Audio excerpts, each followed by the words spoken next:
¿Qué es lo que uno, como ciudadano costarricense, patriótico y nacionalista, hace por su país cuando el gobierno de turno no cumple sus promesas? Correcto, criticar al presidente y a sus ministros con todos los taxistas que se encuentre. Sin embargo, muchas de esas promesas que nos hicieron no dependen de ellos, sino de la Asamblea Legislativa. Teníamos que poner mucha atención a quienes elegimos como diputados, aunque, bueno, las opciones eran tan buenas y variadas como la cantidad de solteros que quedan en un bar a las 4 de la mañana y te terminas yendo con tu profesora de cívica del colegio porque pues es lo que hay. Saludos a Marta, por cierto, que nos está viendo desde el hogar de ancianos, viejitas pero matonas.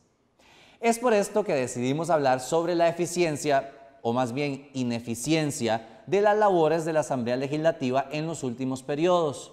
Para esto, consultamos el último informe del Estado de la Nación. Este informe permite analizar las labores del Congreso a partir de 4 variables: cantidad, relevancia, calidad y duración de las leyes. La eficiencia de estos 57 inútiles es como si en vez de calentar el almuerzo con microondas los mandáramos a Limón a calentarlo a punta de abrazos en el camino. Tomemos la última variable, la cual hace un análisis sobre la duración del trámite legislativo con base en el número de días que requirió la aprobación de cada ley. ¿Por qué importa cuánto tiempo dure en aprobarse una ley? Porque afecta la gobernabilidad democrática, ya que los planes de gobierno muchas veces requieren de modificaciones o nuevas leyes para poder ejecutarse, y esto nos está tomando mucho tiempo. Los datos del Estado de la Nación muestran que, en promedio, se necesitan 679 días para aprobar una ley. Eso es poco más de 1.9 años, que es el tiempo que se tarda viajando de México a Colombia, solo que en vez de ir en carro es como si lo fueras empujando.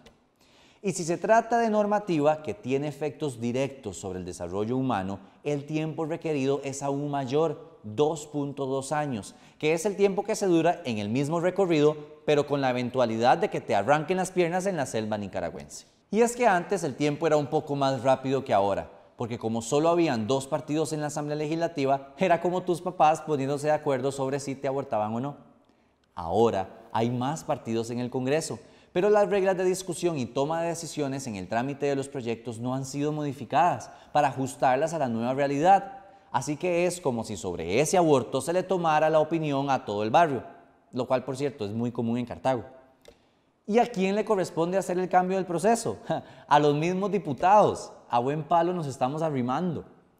Otro de los efectos negativos que eso tiene es que el Poder Ejecutivo y el Poder Legislativo terminan llevándose como tu tío divorciado y el tío que le quitó a su esposa, pero se tienen que ver en Semana Santa porque tu abuela hace un almuerzo especial y los dos se emborrachan y terminas agarrados del pelo y llorando, y luego se piden perdón porque dicen que han visto los 10 mandamientos desde que estaban pequeños y llega tu prima a grabarlos y ponerlos en Instagram.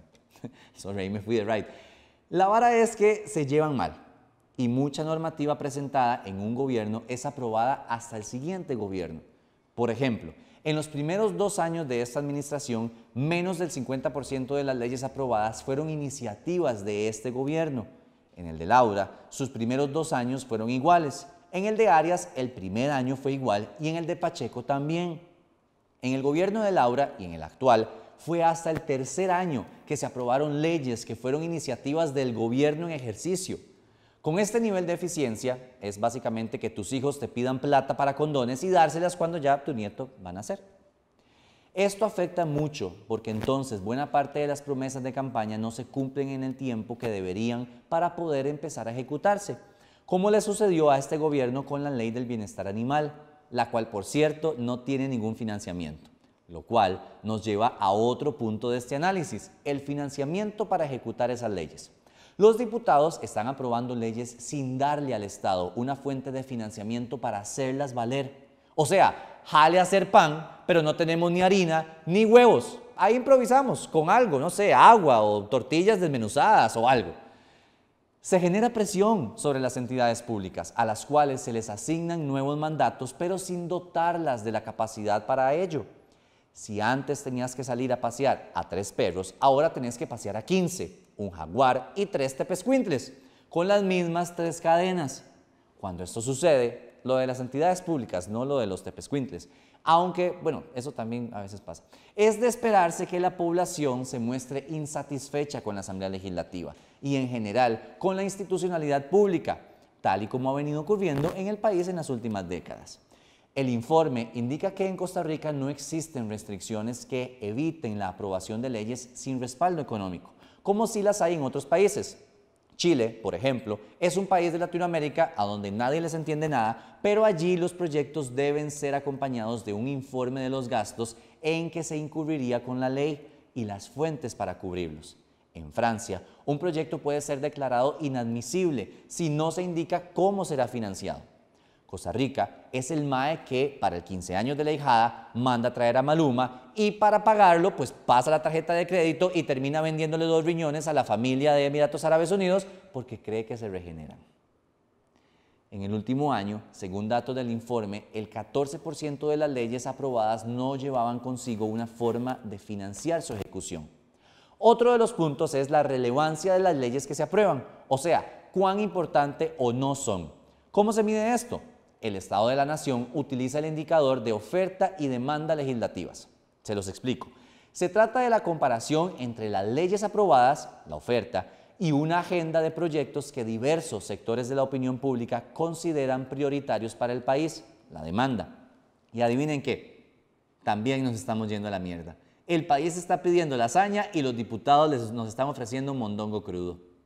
Se aprobaron muy pocas iniciativas sobre los asuntos que amplios sectores de la sociedad consideran prioritarios. La agenda demandada estuvo compuesta por 54 proyectos. Los legisladores dieron respuesta efectiva a solo 6 de ellos. Es decir, tan solo se atendieron un 11% de la demanda. Así las cosas, el estudio del Estado de la Nación concluye que los 3 años de gestión de la actual Asamblea Legislativa han sido los de menor cantidad de proyectos atendidos. Específicamente, el último año fue la de menos leyes demandadas tramitadas desde el 2010, con solo 6 iniciativas. Como si ya la Asamblea Legislativa no fuera una colección de problemas, se suma que hay proyectos específicos que llevan más de 10 años sin respuesta y que son pedidos directamente por la ciudadanía, lo cual es absurdo porque el trabajo de la Asamblea es legislar sobre asuntos estratégicos para el país y que, por supuesto, afectan la vida de las personas. Le pagas a un carpintero para que te arregle la puerta y te termina haciendo un par de sillas. Gracias, pero eso no fue lo que pedí, Anselmo. Esos temas que afectan la vida de las personas son la reforma fiscal, el cambio al reglamento legislativo, lo cual no les conviene a los diputados y ellos son los únicos que pueden cambiarlo, y asuntos de contención del gasto, donde claramente no hemos hecho nada al respecto, porque seguimos gastando plata como si fuéramos Juan Carlos Bolaños recién salidos del BCR. Tanta ineficiencia en la Asamblea nos está afectando mucho. Tal vez no se note tanto, pero se van acumulando con el tiempo, como cuando no te humectas los codos y después andas pues sacándole la sangre a la gente cuando la abrazas. Un pro tip, huméctense los codos. Estos proyectos podrían realmente cambiar la forma de vivir en Costa Rica. Podrían cambiar lo que pueden o no pueden hacer los políticos y podrían cambiar incluso el hecho de que en vez de diputados, pues tenemos a la mitad de la pandilla de los mopeds en Cuestemoras. Es por esto que era tan importante la elección de las y los diputados. Ya sabíamos que teníamos las manos atadas en cuanto a quiénes son o eran los candidatos y las candidatas. Y eso es otro tema que tocaremos más adelante. Pero nosotros decidíamos si ellos iban a tener una curul o no. Debíamos estudiar sus perfiles, ir a los conversatorios que hacían, conocerlos. Tuvimos que haberles hecho firmar compromisos. Todavía podemos hacerlo tal vez. Que sientan vergüenza si dicen que van a impulsar algo y no lo hacen. Y que sepan que no van a tener nuestro voto así de fácil para las próximas elecciones, porque ya con esta, ya. Ellos y ellas pueden decir misa. Se podían haber llenado la boca de promesas también, pero a partir de ahora, tienen que ser responsables de lo que digan y de lo que prometieron. Teníamos que hacerlos responsables directos y tenemos todavía que hacerlos responsables de las leyes aprobadas y sus consecuencias y de las que no se aprueben también. Así que a partir de ahora, no más diputados o diputadas chambonas o chambonas, sin estudios, sin educación o sin experiencia, buscando acuerdos. No más diputados y diputadas que bloqueen un proyecto porque les da la gana y ya. No más diputados y diputadas que no valgan los 3 millones y resto que se ganan al mes. No más ineficiencia en la Asamblea.